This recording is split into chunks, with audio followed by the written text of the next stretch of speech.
This is Cypress Park, a neighborhood in northeast Los Angeles that for many immigrant families represents the achievement of a stable, middle-class life. These quiet, tree-lined streets foster a close-knit, highly traditional Filipino-American community. On Sundays, you can smell adobo cooking and hear Tagalog spoken on front porches. To her neighbors, Maria Santos Rivera was a pillar of this community. Her husband Robert worked 60-hour weeks at a downtown IT firm, while Maria managed the household and organized church fundraisers.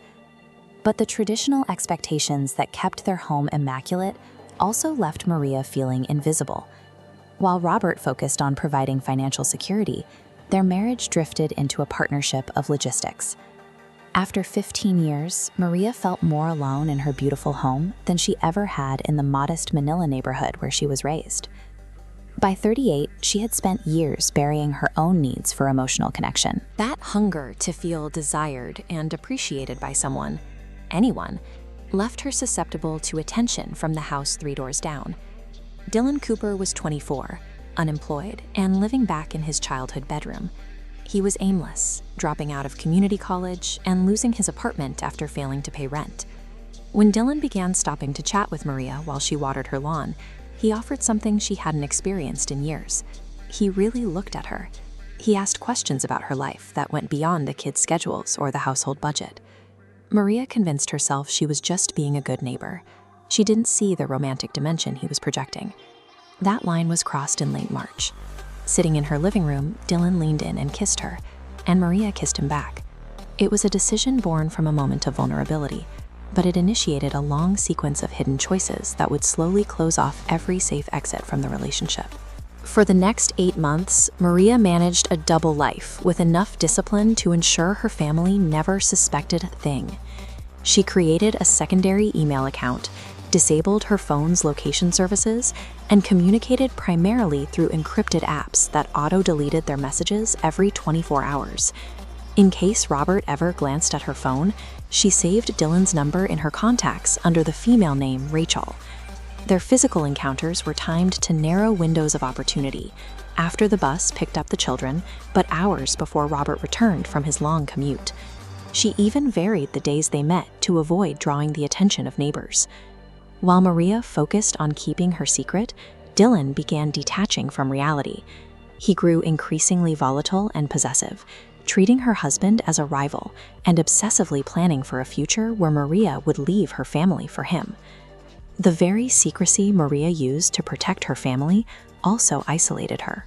She had built a wall between her private life and the rest of the world, making it impossible for anyone to intervene as the situation grew dangerous. By late October, the guilt became unbearable. Maria formally ended the affair, telling Dylan their relationship was wrong and that she was going to focus on her marriage. Dylan's response was an explosion of obsessive behavior. He sent dozens of texts from burner phones, surveilled her home from the street, and cornered her in a dark church parking lot to tell her she was his property. This left Maria in a trap. On one side, tell the truth and risk destroying her family's reputation. On the other, manage a growing threat alone.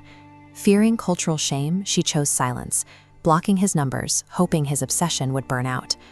The pressure to maintain the image of the perfect Filipino-American housewife forced her to prioritize her community standing over her own physical safety.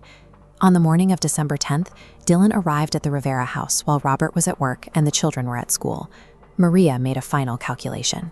Hoping a face-to-face conversation in broad daylight would provide the closure Dylan needed, she released the security chain.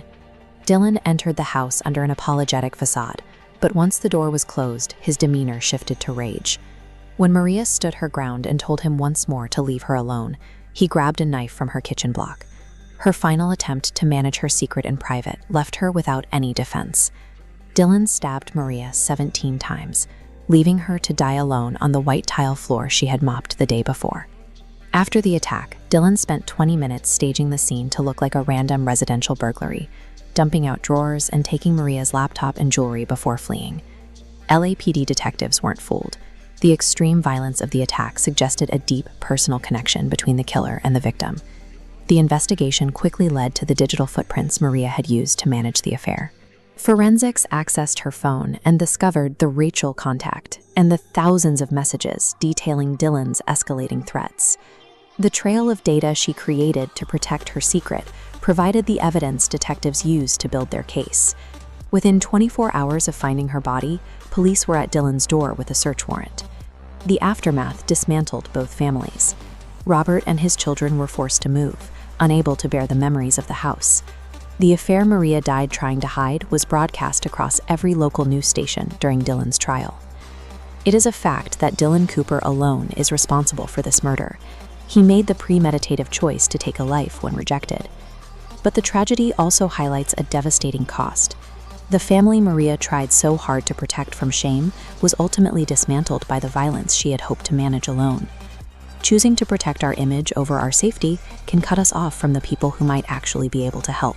Maria's story is a reminder that secrecy and shame often create the very conditions that lead to the most irreversible consequences.